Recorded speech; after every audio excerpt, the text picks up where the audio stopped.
hanya oleh darah Yesus aku pulih dan sembuh, hanya oleh darah Yesus. Oh darah Tuhanku, sumber pembasuhku, sucilah hidupku, hanya oleh darah Yesus. Pengampunan dosaku hanya oleh darah Yesus. Penyucian hidupku hanya oleh darah Yesus. Oh darah Tuhanku, sumber pembasuhku, sucilah hidupku, hanya oleh darah Yesus. Pendamaian bagiku hanya oleh darah Yesus.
Umat Tuhan yang terkasih dimanapun saudara berada saat ini, baik di dalam maupun di luar negeri, selamat hari Minggu.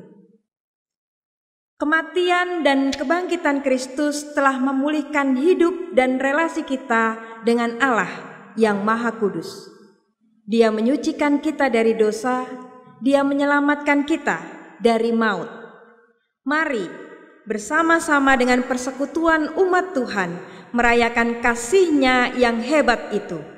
Gaungkan pada dunia kabar keselamatan dan sukacita kekal.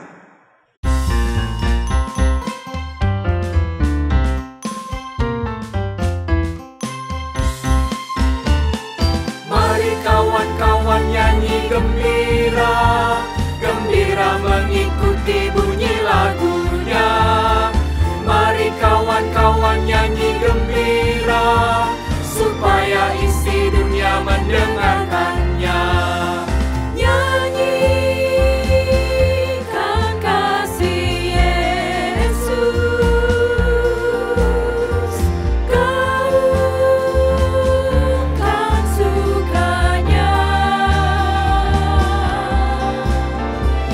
Maklumkan nama Yesus. Mari kawan-kawan nyanyi gembira. Mari kawan-kawan nyanyi gembira, gembira mengikuti bunyi lagunya. Mari kawan-kawan nyanyi gembira, supaya isi dunia mendengarkannya. Suka bagai terang surya, suka bagai embun, suka bagai pelangi. Mari kawan-kawan nyanyi gembira. Mari kawan-kawan nyanyi gembira, gembira mengikuti bunyi lagunya. Mari kawan-kawan nyanyi gembira, supaya isi dunia mendengarkannya. Pertolongan kita adalah dalam nama Tuhan yang menjadikan langit dan bumi.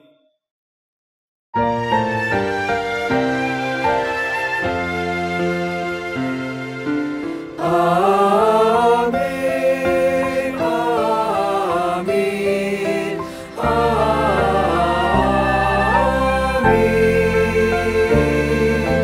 amin, amin,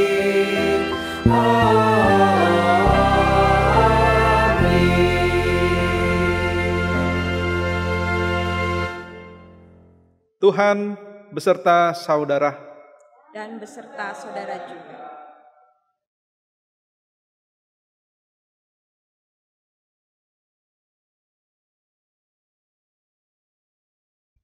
Umat yang terkasih, Yohanes pasal 15 ayat 13 mengatakan, tidak ada kasih yang lebih besar daripada kasih seorang yang memberikan nyawanya untuk sahabat-sahabatnya.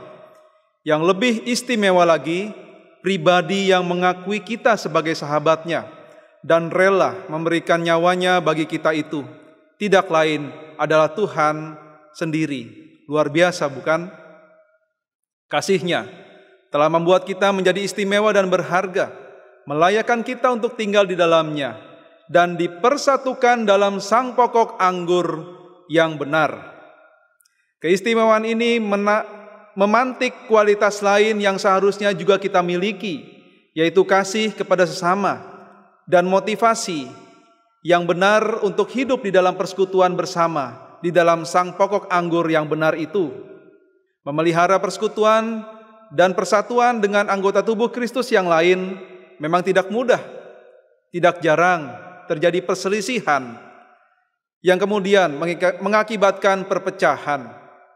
Padahal pengorbanan Kristus di kayu salib telah menegaskan bahwa keselamatan berlaku bagi seluruh umat manusia. Saudara dan saya sama berharga di mata Tuhan. Kita ditugaskan untuk memperkenalkan keselamatan itu kepada orang lain. Itulah misi Allah bagi kita. Namun, kecenderungan kita untuk lebih mengutamakan diri sendiri membuat kita alpa dari tugas memelihara persekutuan di dalam sang pokok anggur yang benar. Maka marilah renungkan dan singkapkan segala kekeliruan dan kesalahan kita di hadapan Tuhan di dalam doa pribadi. Diberikan waktu kepada setiap kita untuk menaikkan doa pribadi kita masing-masing.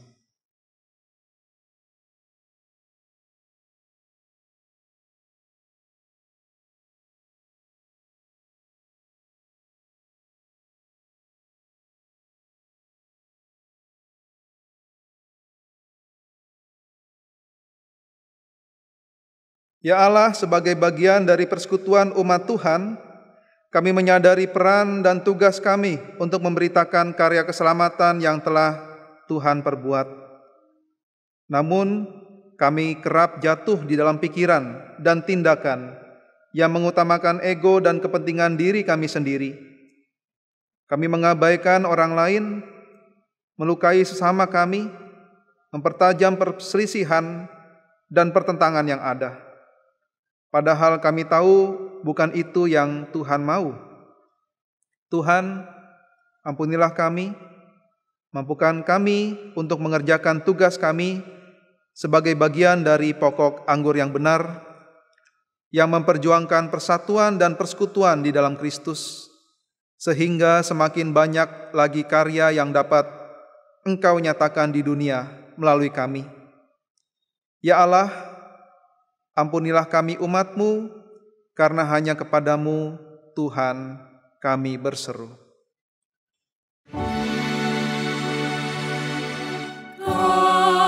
Kasihani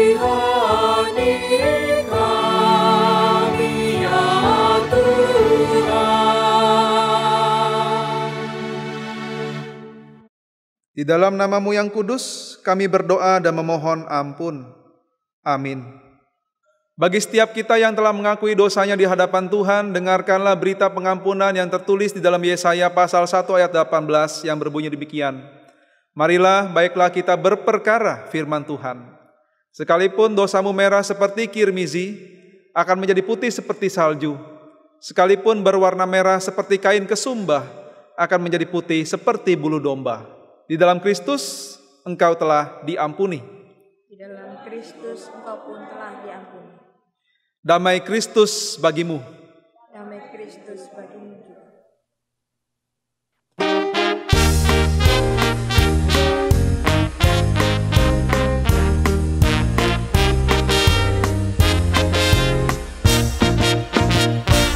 Tuhan Yesus sahabatku tercinta dan erat, melebihi segalanya bagiku.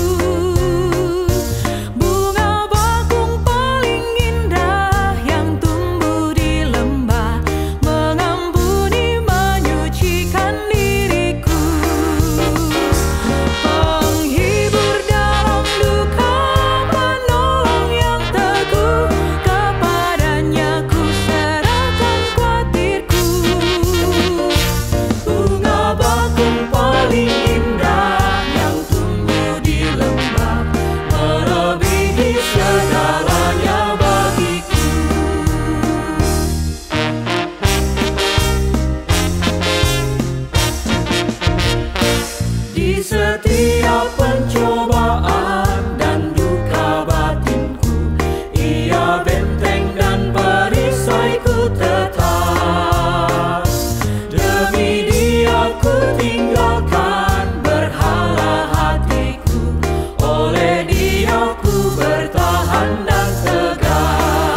Silakan duduk.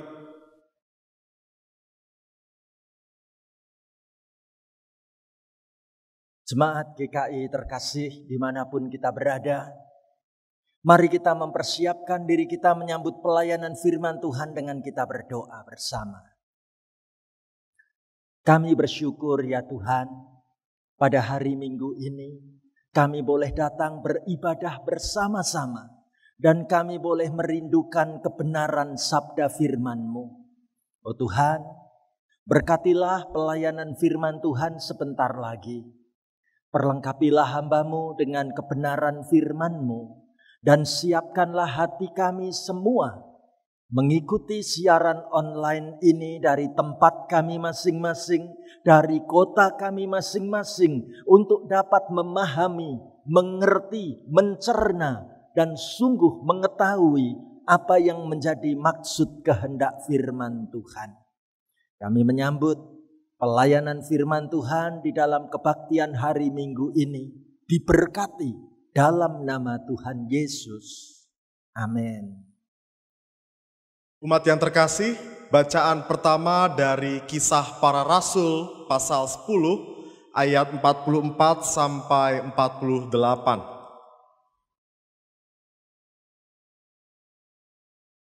Ketika Petrus sedang berkata demikian, turunlah Roh Kudus ke atas semua orang yang mendengarkan pemberitaan itu. Dan semua orang percaya dari golongan bersunat yang menyertai Petrus tercengang-cengang karena melihat bahwa karunia Roh Kudus dicurahkan ke atas bangsa-bangsa lain juga. Sebab mereka mendengar orang-orang itu berkata-kata dalam bahasa roh dan memuliakan Allah. Lalu kata Petrus, bolehkah orang mencegah untuk membaptis orang-orang ini dengan air, sedangkan mereka telah menerima Roh Kudus sama seperti kita? Lalu ia menyuruh mereka dibaptis dalam nama Yesus Kristus. Kemudian mereka meminta Petrus supaya ia tinggal beberapa hari lagi bersama-sama dengan mereka. Demikianlah sabda Tuhan. Syukur pada Allah.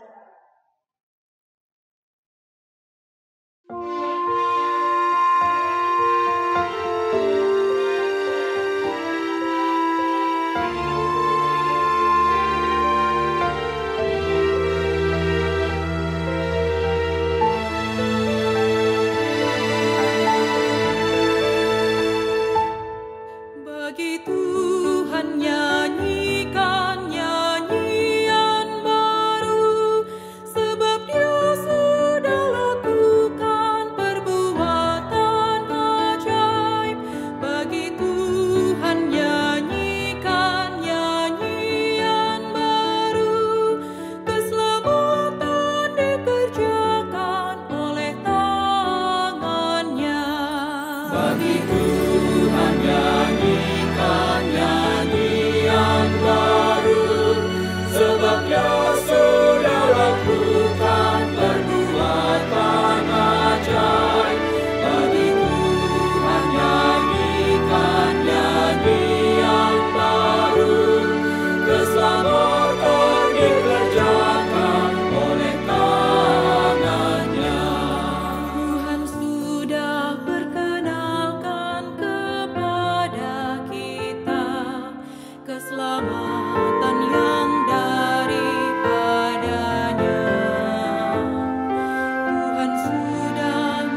Bacaan kedua dari surat 1 Yohanes pasal 5 ayat 1 sampai 6.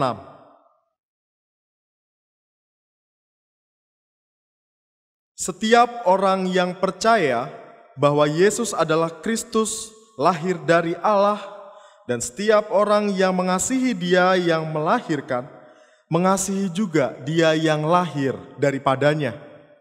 Inilah tandanya bahwa kita mengasihi anak-anak Allah, yaitu apabila kita mengasihi Allah serta melakukan perintah-perintahnya.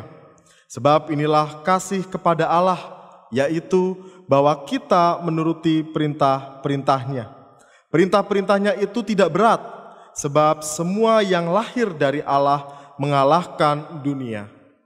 Dan inilah kemenangan yang mengalahkan dunia, iman kita.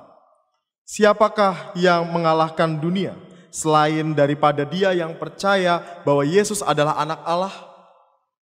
Inilah dia yang telah datang dengan air dan darah, yaitu Yesus Kristus, bukan saja dengan air, tetapi dengan air dan dengan darah. Dan rohlah yang memberi kesaksian, karena roh adalah kebenaran. Demikianlah sabda Tuhan. Syukur kepada Allah. Pembacaan firman Tuhan dalam kebaktian hari Minggu ini dipilihkan dari Injil Yohanes pasal 15 ayat 9 sampai dengan ayat yang ke-17. Firman Tuhan diberitakan demikian. Seperti Bapa telah mengasihi aku, demikianlah juga aku telah mengasihi kamu. Tinggallah di dalam kasihku itu. Jikalau kamu menuruti perintahku, kamu akan tinggal di dalam kasihku, seperti aku menuruti perintah Bapakku dan tinggal di dalam kasihnya. Semuanya itu kukatakan kepadamu, supaya sukacitaku ada di dalam kamu dan sukacitamu menjadi penuh. Inilah perintahku, yaitu supaya kamu saling mengasihi, seperti aku telah mengasihi kamu. Tidak ada kasih yang lebih besar daripada kasih seorang yang memberikan nyawanya untuk sahabat-sahabatnya. Kamu adalah sahabatku jikalau kamu berbuat apa yang kuperintahkan kepadamu. Aku tidak menyebut kamu lagi hamba, sebab hamba tidak tahu apa yang diperbuat oleh tuannya.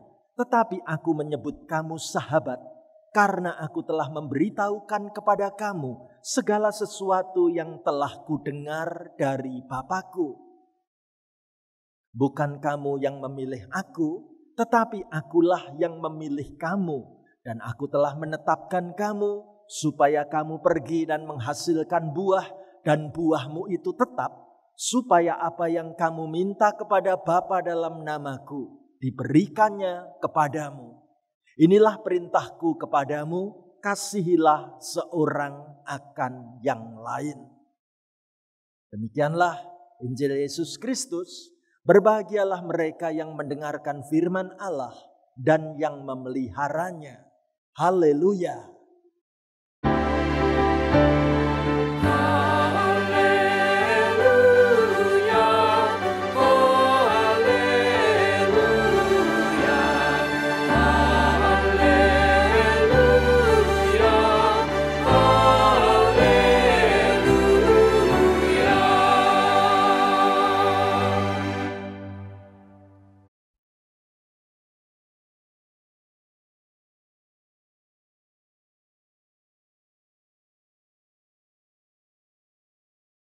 Ibu bapak, saudara-saudaraku yang terkasih, inilah tema yang akan kita renungkan bersama di dalam kebaktian hari Minggu ini.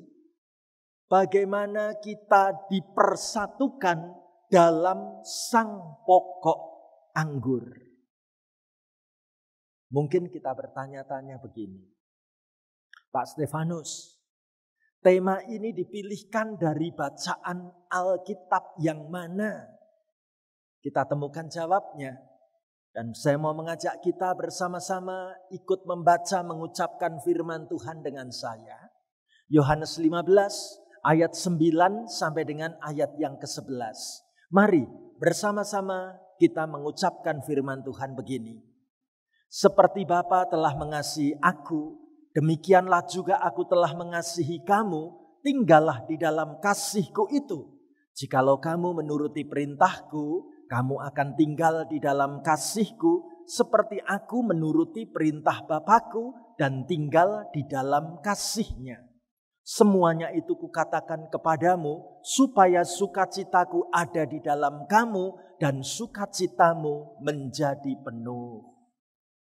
Ibu bapak, saudara-saudaraku yang terkasih, bacaan perikop Injil Yohanes pasal 15 memang menceritakan bagaimana Tuhan Yesus memberikan perumpamaan bahwa ia adalah pokok anggur yang benar. Dan kita adalah ranting-rantingnya. Bagaimana kita dipersatukan di dalam karya kasih Tuhan untuk bersama-sama kita menghayati kita ada di dalam sang pokok anggur. Mengingatkan saya dengan sebuah lagu waktu kita masih sekolah minggu dulu. Lagunya pasti kita kenal. Yesus pokok dan kitalah carangnya. Saya membawa alat musik gitar kecil namanya ukulele. Ayo kita nyanyikan bareng-bareng lagu ini ya.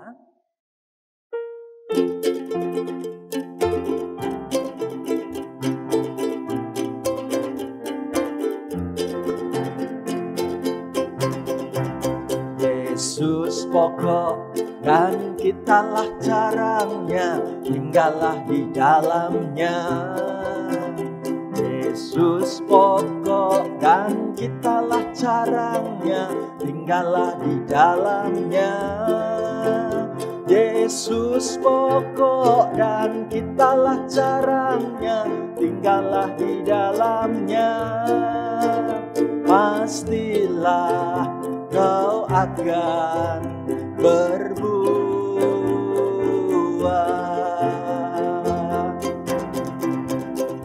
Yesus cintaku, ku cinta kau, kau cinta dia. Yesus cintaku, Ku cinta kau, kau cinta dia. Yesus pokok dan kitalah carangnya, tinggallah di dalamnya. Yesus pokok dan kitalah carangnya, tinggallah di dalamnya. Yesus pokok dan kitalah carangnya, tinggallah di dalamnya. Pastilah kau akan berbuah.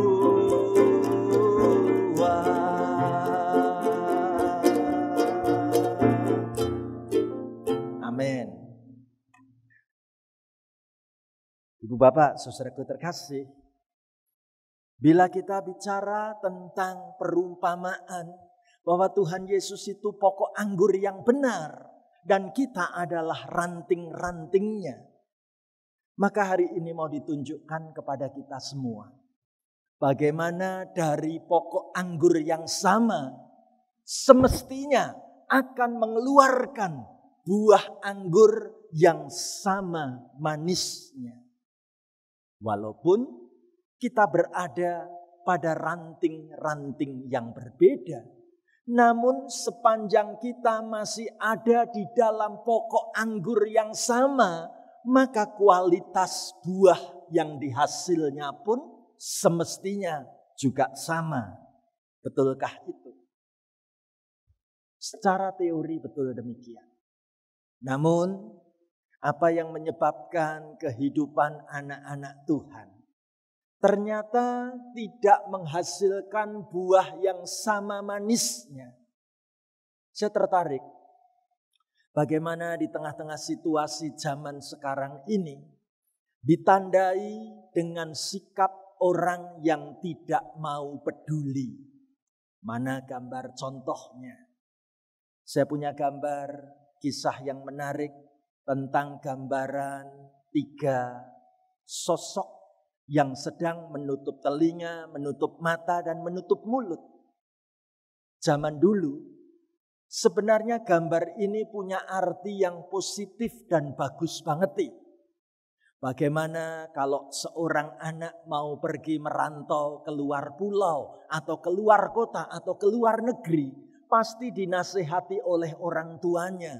Nah, nanti di kota besar sana, kamu perlu belajar untuk tutup telinga. Jangan mudah terbujuk untuk ikut-ikutan tentang pergaulan hidup yang buruk yang bisa merusak masa depanmu, nak.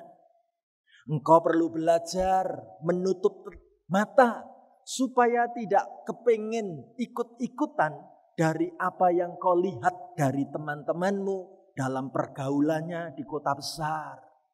Bahkan engkau pun perlu belajar menutup mulut supaya tidak usah ikut-ikutan bicara hal-hal yang bisa mengakibatkan dirimu nanti tersangkut urusan-urusan yang rumit. Itu dulu. Tapi sekarang ternyata nasihat macam ini dimaknai secara berbeda. Bagaimana orang belajar tutup telinga seolah-olah tidak mendengar ketika ada orang lain berseru-seru minta tolong. Bagaimana orang pura-pura tidak usah melihat, toh dia bukan siapa-siapanya kita. Ngapain perlu kita bantu? Dan kita nggak usah memberikan kata-kata penghiburan, penguatan macam apapun. Toh kita tidak terlalu dekat dengan orang itu, bukan? Ibu bapak, saudaraku terkasih, gambar-gambar yang mula-mula menceritakan maksud yang baik ternyata membawa sikap hidup yang egois. Lalu oleh seorang yang pandai membuat gambar humor diceritakan, hati-hati kalau kita selama ini membiasakan diri tutup telinga, tutup mata, dan tutup mulut. Konon besok kalau meninggal ternyata kerangka jenazahnya ini kayak begini ya, masih tutup telinga, masih tutup mulut, masih tutup mata katanya. Ya, ibu bapak, saudara yang terkasih, Bagaimana anak-anak Tuhan dipanggil justru untuk membangun kehidupan yang berbeda dengan gaya hidup dunia yang penuh dengan sikap egoisme macam begini. Ayo kita temukan jawabnya dari Yohanes 15 ayat 12 sampai dengan 14. Saya ajak ibu bapak, saudara-saudari bersama-sama dengan saya dari rumah masing-masing kita ikut membaca firman Tuhan demikian. Inilah perintahku, yaitu supaya kamu saling mengasihi seperti aku telah mengasihi kamu. Tidak ada kasih yang lebih besar daripada kasih seorang yang memberikan nyawanya untuk sahabat-sahabatnya. Kamu adalah sahabatku jikalau kamu berbuat apa yang kuperintahkan kepadamu. Puji Tuhan. Tuhan Yesus memberikan sebuah perintah yang sangat jelas bagi setiap pengikutnya, termasuk bagi saudara dan saya. Perintah supaya hidup ini kita jalani dengan sikap saling mengasihi. Dan Tuhan Yesus bukan hanya sekedar memberikan perintah, namun Tuhan Yesus sendiri telah memberikan contoh keteladanan. Seperti aku telah mengasihi kamu. Kasih macam apa yang Tuhan Yesus berikan kepada kita. Indah sekali Injil Yohanes mencatat bagaimana Tuhan Yesus yang bersabda, tidak ada kasih yang lebih besar daripada kasih seorang yang memberikan nyawanya untuk sahabat-sahabatnya. Kristus mau berkorban, memberikan nyawanya untuk kita karena kita tidak lagi disebut sebagai hamba, namun disebut sebagai sahabat. Tapi ada catatannya. Kamu memang adalah sahabatku jikalau kamu berbuat apa yang kuperintahkan kepadamu. Artinya firman Tuhan ini mau mengatakan dan mengingatkan kita semua bahwa status menjadi sahabat Kristus itu ditandai dengan kesediaan untuk melaksanakan perintah Tuhan, yaitu hidup saling mengasihi. Coba kita perhatikan bersama. Benarkah di tengah-tengah keluarga kita saat ini kita sedang membangun kasih dan berusaha untuk menyelesaikan pertengkaran dengan sebaik mungkin? Sungguhkah hidupku bersama dengan orang-orang di sekelilingku sedang mengerjakan perintah untuk saling mengasihi ini? Aku menutup semua dendam, kebencian masa lalu hidupku, dan aku dipanggil untuk menghasilkan buah yang jelas, yaitu hidup di dalam kasih Tuhan. Benarkah firman Tuhan ini menjadi gaya hidup bagi setiap orang percaya? Saya tertarik bila kita membandingkan bersama-sama dengan bacaan yang kita temukan dari surat 1 Yohanes 5 ayat 1 dan ayat yang kedua. Ayo kita ucapkan dan kita baca bersama-sama firman Tuhan begini.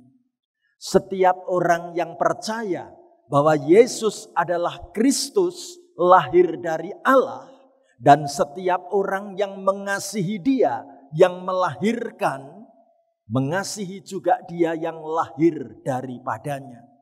Inilah tandanya bahwa kita mengasihi anak-anak Allah, yaitu apabila kita mengasihi Allah serta melakukan perintah-perintahnya. Ibu bapak, saudaraku terkasih, indah sekali kalau surat 1 Yohanes 5 ayat 1 dan 2 mengingatkan kita semua. Bagaimana kita boleh disebut sebagai sosok pribadi anak-anak Tuhan yang percaya bagaimana kita ini bersepakat untuk mengasihi Allah sekaligus hidup di dalam kasih Allah kepada siapapun yang ada di sekeliling kita. Memang kenyataan menandai kita ada di tengah-tengah lingkungan yang sangat beragam. Kita ada di dalam lingkungan yang berbeda-beda. Namun ciri khas anak Tuhan ditandai dari buahnya, yaitu hidup di dalam kasih. Dan ketika setiap pribadi anak Tuhan menyatakan kasih dalam perkataan, dalam perbuatan, dalam sikap sehari-hari, sesungguhnya kita sedang menampilkan karya kasih Allah di dunia ini. Sehingga dunia melihat ada kasih Allah begitu nyata, tampak di dalam persekutuan anak-anak Tuhan. Tampak jelas bagaimana gereja itu hadir bukan sekedar dalam bentuk wujud gedung ibadah. Namun gereja ditandai bagaimana ketika saudara dan saya mempraktekkan kasih kepada sesama, bukan? Ibu bapak, saudara terkasih, di tengah-tengah keberagaman, apa yang dicatat di dalam peristiwa yang tertulis dalam kitab Kisah Para Rasul, ayo kita baca bersama-sama Kisah Para Rasul 10 ayat 44 sampai dengan 46. Kita ucapkan sama-sama firman Tuhan begini. Ketika Petrus sedang berkata demikian, turunlah Roh Kudus ke atas semua orang yang mendengarkan pemberitaan itu. Dan semua orang percaya dari golongan bersunat yang menyertai Petrus tercengang-cengang karena melihat bahwa karunia Roh Kudus dicurahkan ke atas bangsa-bangsa lain juga. Sebab mereka mendengar orang-orang itu berkata-kata dalam bahasa roh dan memuliakan Allah. Ibu bapak, saudara yang terkasih, Kisah Para Rasul mencatat bagaimana Petrus yang adalah orang Yahudi bersama-sama dengan dia muncul kelompok orang-orang Kristen, orang-orang percaya dari golongan bersunat, yaitu dari bangsa Yahudi. Mereka bareng-bareng mulai beriman, percaya kepada Tuhan Yesus. Namun apa yang terjadi ketika ternyata kelompok etnik orang-orang Kristen Yahudi ini melihat sebuah kenyataan bahwa Roh Kudus dicurahkan ke atas semua orang yang sedang mendengarkan pemberitaan waktu itu. Ternyata Roh Kudus bukan hanya miliknya kita orang-orang Yahudi. Roh Kudus juga disediakan bagi bangsa-bangsa lain. Dengan kata lain, bagaimana sesungguhnya saudara dan saya sedang diajak melihat kita dipersiapkan untuk bisa dipersatukan karena kita berasal dari sang pokok anggur yang sama. Allah tidak pernah membeda-bedakan bangsa manapun. Allah mau menyelamatkan bangsa manapun. Dan kita pun dipanggil untuk menunjukkan bagaimana aku mengasihi terhadap kelompok yang berbeda dari kelompokku, dari golonganku. Aku sungguh terpanggil untuk dapat menunjukkan kehidupan kasih yang tidak disekat-sekat, tidak dipilah-pilah, tidak dikotak-kotak, digolong-golongkan. Tetapi kasih Allah itu berlaku bagi segala bangsa, bagi semua orang, apapun dan bagaimanapun latar belakang hidupnya. Indah sekali ketika saya membaca sebuah kisah yang terjadi pada tahun 1899. Diceritakan waktu itu ada ketegangan di antara dua negara yang bertetangga, yaitu negara Argentina dan negara Chili. Mereka saat itu sudah siap-siap untuk berperang. Tapi menarik, Tuhan kirimkan seorang hamba Tuhan yang terpanggil untuk mendamaikan hubungan kedua negara bertetangga ini. Hamba Tuhan yang satu ini terus mulai memberitakan firman di dua negara itu tentang perdamaian Kristus dan perdamaian dunia. Apakah ada hasilnya? Puji Tuhan, dengan pertolongan Roh Kudus pada tahun 1990 saat negara Argentina dan negara Chili sedang terus mau berperang, mereka akhirnya disadarkan oleh Tuhan melalui karya hamba Tuhan yang satu ini. Sehingga mereka akhirnya menyadari untuk apa kita mesti berperang. Mereka bisa bersepakat untuk membatalkan rencana peperangan tadi. Lalu apa yang terjadi? Kisahnya sangat menarik ketika dikatakan bagaimana meriam milik mereka itu dilebur. Lalu dibentuklah menjadi patung Yesus Kristus yang kemudian didirikan di pegunungan Andes yang semula memisahkan, namun sekarang bisa dikata malah menyatukan mereka. Patung besar itu dibawa naik ke pegunungan yang setinggi 13.000 kaki. Dan ada tulisan kata-kata yang bagus. Di salah satu dasar patung itu tertulis, pegunungan ini akan runtuh dan menjadi abu jika rakyat Chili dan Argentina melupakan perjanjian suci yang mereka ucapkan dalam sumpah pada kaki Kristus. Malahan di sisi yang lain pada patung besar itu tertulis firman Tuhan dari surat Efesus 2 ayat 14. Karena dialah damai sejahtera kita yang telah mempersatukan kedua pihak. Pasti kita bertanya-tanya, Pak Stefanus, mana wujud patungnya? Inilah patung yang diberi nama Monumen Kristus Penebus Andes. Atau dalam bahasa Spanyol dipergunakan sebuah ungkapan untuk menamai monumen ini, Cristo Redentor de los Andes. Patung ini diberdirikan tepatnya tanggal 13 Maret tahun 1904. Puji Tuhan. Apa ada kisah yang menarik di balik berdirinya patung di situ? Menarik sekali kalau dikatakan patung ini terletak di lorong La Cumbre, titik tertinggi di jalan lama antara Mendoza di Argentina dan Santiago de Chile. Saudaraku, setelah patung ini diberdirikan, konon masih ada cerita pendek tentang gerutuan dari pihak negara Chile. Karena patung itu kok menghadapnya ke Argentina dan membelakangi negara kita, negara Chile. Tetapi beberapa warga negara Chile yang lebih suka berdamai, mereka malah mengatakan kata-kata yang keren. Kata-kata bahwa kita ini mesti menunjukkan sikap kasih yang luar biasa. Apa kata-katanya? Tidak apa-apa.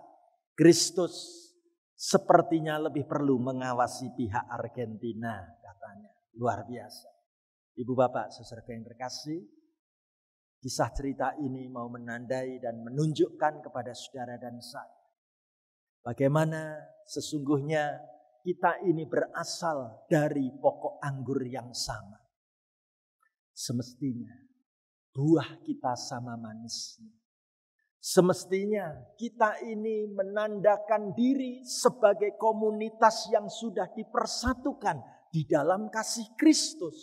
Lalu kita menghasilkan buah-buah yang manis, yaitu sikap mengasihi kepada siapapun yang berbeda di antara kita. Maukah mulai hari ini saudara dan saya bersepakat untuk hidup dipersatukan dalam sang pokok anggur? Biarlah firman Tuhan hari ini mengubah sikap hidup saudara dan saya. Terpujilah nama Tuhan. Amin.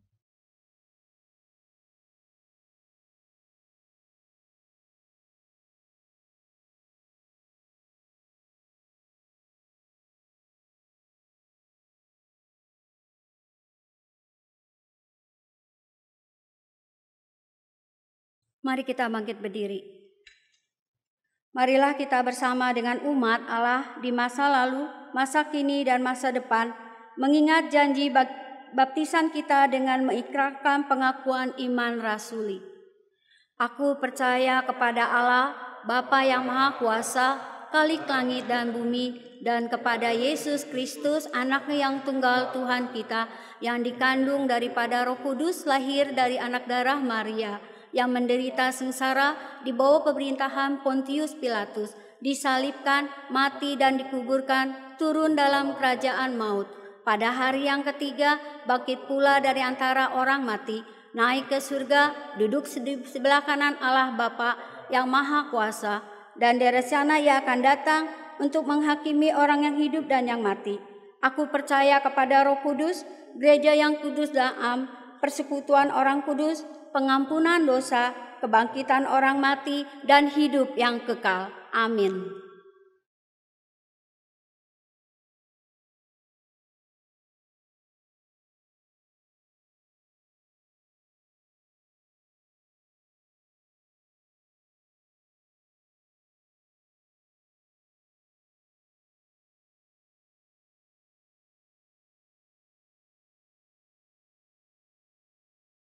Umat yang dikasihi Tuhan, mari kita berdoa. Bapa Surgawi, puji dan syukur kami boleh mengenal kasih Tuhan dalam kehidupan kami. Kami pun boleh diingatkan melalui pemberitaan firman Tuhan pada saat ini, bahwa setiap kami dipersatukan di dalam pokok anggur, yaitu Tuhan sendiri. Kami mengenal akan kasih Tuhan, dan biarlah kasih Tuhan tidak berlalu begitu saja, namun boleh kami pelihara dalam kehidupan kami sehari-hari, serta menghasilkan buah-buah kesaksian yang hidup. Kami bersyukur, kami semua boleh diberikan tugas dan tanggung jawab panggilan Tuhan dalam kehidupan kami. Biarlah ya Tuhan, semakin banyak orang boleh mengenal kasih Tuhan melalui tugas panggilan setiap kami masing-masing. Kami berdoa pada saat ini bagi pergumulan setiap kami ya Tuhan, juga saudara-saudara kami. Kami berdoa bagi setiap kami yang bergumul oleh karena kelemahan tubuh, karena sakit, baik yang baru sakit maupun yang sudah lama sakit, baik yang dirawat di rumah maupun di rumah sakit. Kami pun berdoa ya Tuhan bagi setiap pergumulan kami di dalam menata kehidupan kami, oleh karena berbagai duka yang kami alami, berbagai hal yang kami hadapi dan membuat kami jauh daripada Tuhan. Kami memohon belas kasih Tuhan saja, sehingga dalam setiap pergumulan kami, baik sakit kami maupun juga pergumulan batin kami, mata batin kami terus terbuka untuk melihat pertolongan Tuhan yang nyata dalam kehidupan kami. Dan kiranya semua itu boleh menghidupkan iman percaya kami semakin hari semakin dekat kepada Tuhan, sehingga ada kekuatan baru, ada rahmat Tuhan yang selalu nyata kami lihat dari hari ke hari. Kami pun berdoa ya Tuhan bagi setiap orang dalam pergumulan oleh karena tertimpa bencana, baik bencana alam maupun bencana karena berbagai sebab lainnya. Tuhan menopang setiap pergumulan mereka. Tolong mereka juga ya Tuhan menata kehidupan mereka pasca bencana. Pakailah kami juga untuk menjadi penolong bagi saudara-saudara kami yang tertimpa bencana, dengan berbagai usaha upaya yang dapat kami lakukan bagi saudara-saudara kami. Ya Tuhan, kami juga berdoa bagi kedamaian di dunia. Tuhan berkatilah setiap orang, berikanlah kepada kami hati yang damai, sehingga ada kesaksian yang hidup dari setiap orang, mempersaksikan akan damai Tuhan yang telah hadir di dalam kehidupan dan hati kami. Sehingga semua itu boleh menghasilkan buah-buah nyata perdamaian dalam kehidupan bersama di dunia ini.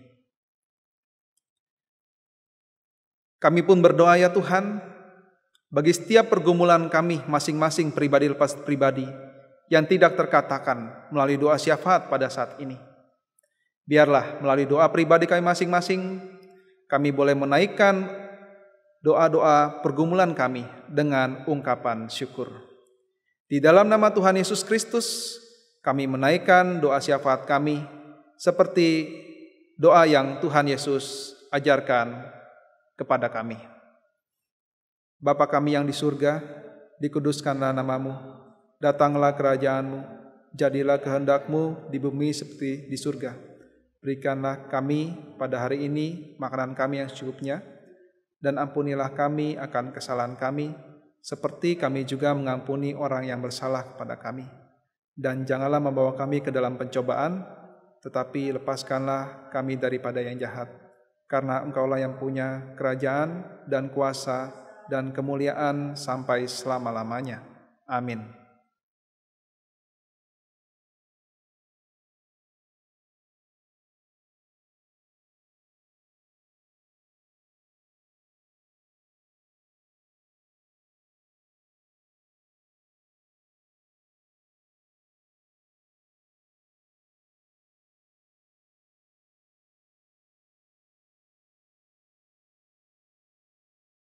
Saat ini kita akan menyatakan syukur kepada Allah melalui persembahan kita dengan mengingat firman Tuhan dari Mazmur 54 ayat 8. Dengan rela hati, aku akan mempersembahkan korban kepadamu, bersyukur sebab namamu baik ya Tuhan.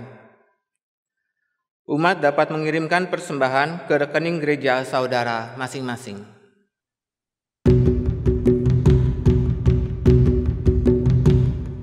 Yesus telah bangkit di dalam kemuliaan-Nya. Haleluya, haleluya. Kita bersyukur menghayati kemenangan-Nya. Haleluya, haleluya, haleluya, haleluya, haleluya, haleluya. Kasih besar Allah berwujud dalam anaknya. Haleluya, haleluya. Kita dijadikannya warga kerajaannya. Haleluya, haleluya, haleluya, haleluya, haleluya, haleluya.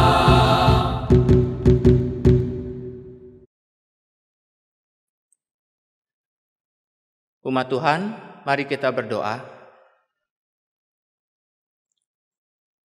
Ya Tuhan Allah kami mengucap syukur untuk setiap curahan berkat dan kasih-Mu di dalam kehidupan kami.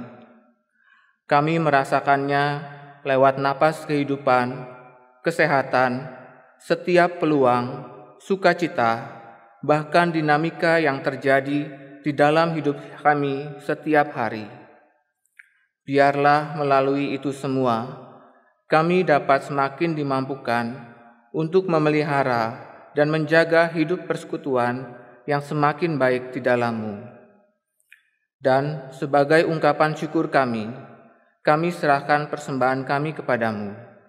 Kuduskan dan layakkanlah persembahan ini agar menjadi alat yang baik untuk pekerjaan pelayanan gereja Tuhan di dunia. Di dalam Kristus kami berdoa dan mengucap syukur. Amin.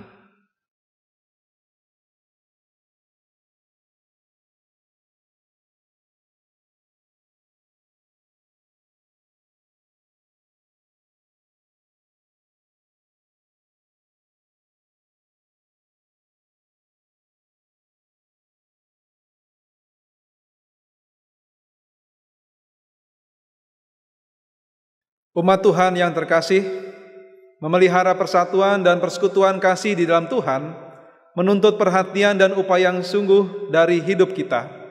Kristus yang telah lebih dulu meneladankan kasih lewat pengorbanannya yang total di kayu salib, ingin kita juga saling mengasihi dengan melakukan upaya yang sungguh dan penuh.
Arahkanlah hatimu kepada Tuhan. Kami mengarahkan hati kami kepada Tuhan. Jadilah saksi Kristus. Syukur kepada Allah. Terpujilah Tuhan. Kini dan selamanya. Terimalah berkat dari Tuhan. Anugerah dari Allah Bapa, kasih dan keselamatan dalam Kristus Putranya, inspirasi dan tuntunan persekutuan Roh Kudus, kiranya memelihara hati dan hidupmu, agar dengan tekun dan setia engkau dimampukan untuk melakukan tugas sebagai bagian dari sang pokok anggur yang benar, Kristus Tuhan, dari sekarang ini sampai selama-lamanya. Haleluya. Amin.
Sahabat, mari dukung pelayanan dan pekabaran Injil melalui YKB dengan membagikan link acara ini kepada sebanyak mungkin orang. Dukungan juga dapat saudara lakukan dengan mentransfer dukungan finansial ke rekening BCA ke nomor 450-305-2990 atas nama Yayasan Komunikasi Bersama.